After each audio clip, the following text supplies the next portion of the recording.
Magandang araw mga kaibigan. Bigyan natin ng reaction, opinion itong ah, video posted doon mismo sa official Facebook page ng Pangulo. Nagpapaliwanag siya tungkol sa gyera sa Middle East, tungkol sa posibleng pagtaas ng langis at magtataas na rin ang presyo ng lahat ng bibilhin. At nasyak ako yung sabi niya na hihingi siya ng emergency powers sa Congress. Anong dahilan? Bakit kailangan pa ng emergency powers? Baka gagamitin yan sa ibang paraan. Wag naman sana. Oh, sige, pakinggan natin ang payag ng Pangulo. Pilipinas at ang buong mundo ay kasalukuyang nakakaranas ng epekto ng giyera sa gitnang silangan. Kapag may kaguluhan sa rehiyong iyon, gumagalaw ang presyo ng langis, gumagalaw ang presyo ng kuryente, gumagalaw ang presyo ng lahat ng bilihin. Dahil sa kaguluhang ito, naapektuhan ang pagdaan ng mga barkong nagdadala ng langis sa Strait of Hormuz, isa sa pinakamahalagang daanan ng langis sa buong mundo. Kapag nagkaroon ng problema sa daanang ito, naapektuhan ang supply ng langis at tumataas ang presyo nito sa buong mundo, hindi lamang dito sa Pilipinas. Sa susunod na linggo, inaasahan ang pagtaas ng presyo ng petrolyo. Tinatayang tataas ang presyo ng gasolina ng 7.48 pesos kada litro, diesel ng 17.28 pesos at kerosene ng 32.35 na piso. Malinaw sa atin ang tanong ng maraming Pilipino ngayon, ano ang gagawin ng pamahalaan? Naghahanda na po tayo. Una, nakikipag-ugnayan na tayo sa Kongreso upang mapagkalooban ang Pangulo ng pansamantalang kapangyarihan upang bawasan ang excise tax sa mga produktong petrolyo kung papalo ito sa $80 kada barrel. Ikalawa, kinakausap na natin ang Kongreso upang amyendahan ang Biofuels Act of 2006 upang magamit natin ang mas murang bioethanol para sa pagbababa ng presyo ng gasolina. Ikatlo, ilalabas natin sa lalong madaling panahon ang fuel subsidy at cash transfer para sa mga apektadong sektor. Makikipagtulungan ang mga ahensya ng pamahalaan at ang mga lokal na pamahalaan upang matiyak na makarating agad ang tulong sa mga nangangailangan. Kasabay nito, patuloy na minomonitor ng pamahalaan ang presyo ng mga bilihin sa mga pamilihan upang matiyak na walang mananamantala sa sitwasyon na ito. Nakikiusap ako sa ating mga negosyante, mga trader, huwag ninyo sanang samantalahan ang sitwasyong ito. Pinapaalala ko sa lahat na ang hoarding at ang profiteering ay labag sa batas. Para naman sa bahagi ng pamahalaan, simula sa Lunes, 9 ng Marso, pansamantala nating ipapatupad ang 4-day work week sa ilang tanggapan ng ehekutibo. Hindi kabilang dito ang mga nagbibigay ng emergency o pangunahing serbisyo gaya ng mga pulis, bumbero at mga tanggapan na nagbibigay ng frontline services sa publiko. Bukod pa rito, inaatasan ko ang lahat ng ahensya ng ating pamahalaan na magtipid at magbawas ng 10 hanggang 20% sa konsumo ng kuryente at gastos sa petrolyo. Pansamantala ring ipinagbabawal ang mga biyahe at aktibidad ng pamahalaan na hindi naman kinakailangan gaya ng mga study tour, team building activities o mga meeting na maaari namang gawing online. Ikat ko lang. Bawal magbiyahe sa abroad. Isa, palipad mismo eh. March 10, 11, papunta siya sa United Nations. Mag-attend daw ng UN General Assembly para, I think, correct me if I'm wrong, para magsalita doon o hilingin na itigil na ang gyera. Well, that's a noble act. Kailang, I'm sorry, nagiging negative na ako. Basta ang Pangulong nagsasabi. Magkano ang gastos na naman sa foreign trip na yan na tayong magbabayad? At ano ang return of investment? Mapapatigil ba niya ang giyera sa pag-attend niya ng United Nations General Assembly? Ano sa tingin niyo?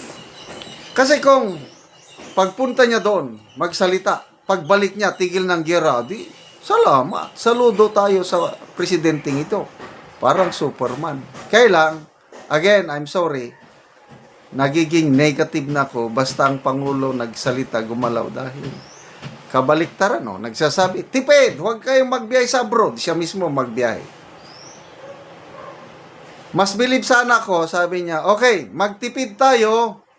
Wala mo nang mag-travel abroad, study, cultural, whatsoever. And I am supposed to attend the UN General Assembly. But, hindi na ako pupunta para makatipid tayo ng gastos.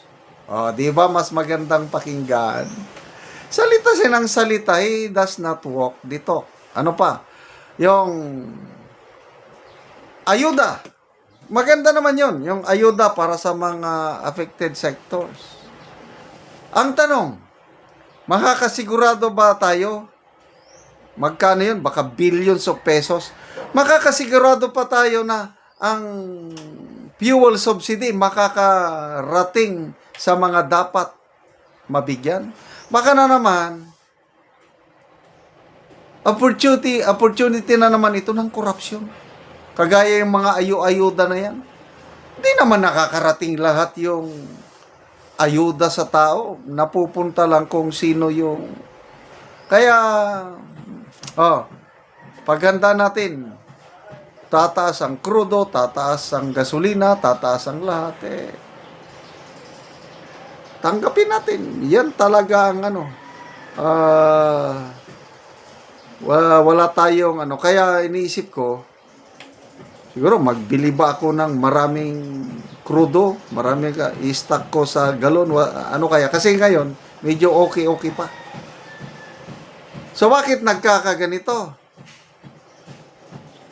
Dito na natin makikita ang leadership ng Pangulo.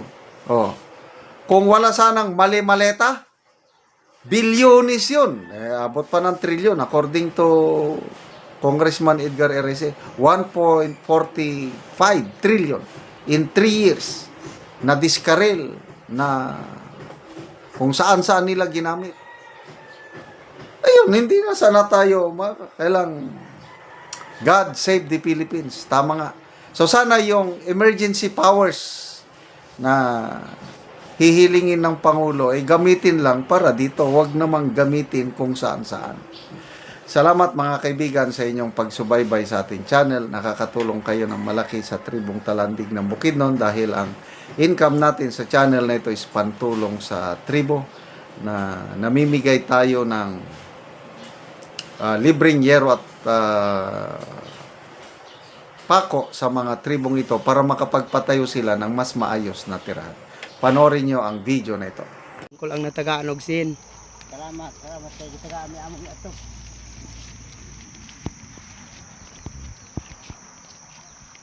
Balay. Wala ni ang itsura sa iyang balay. Maabot na gyud.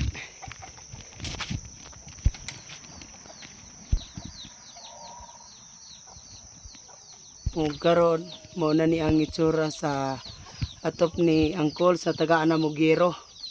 So giyero niya gibutangan lang og mga silupin ug apan ang silupin na ay tubig tungod kay katuluan naman ug ang diri kuan lang gyud trapal lang ang ilang atop.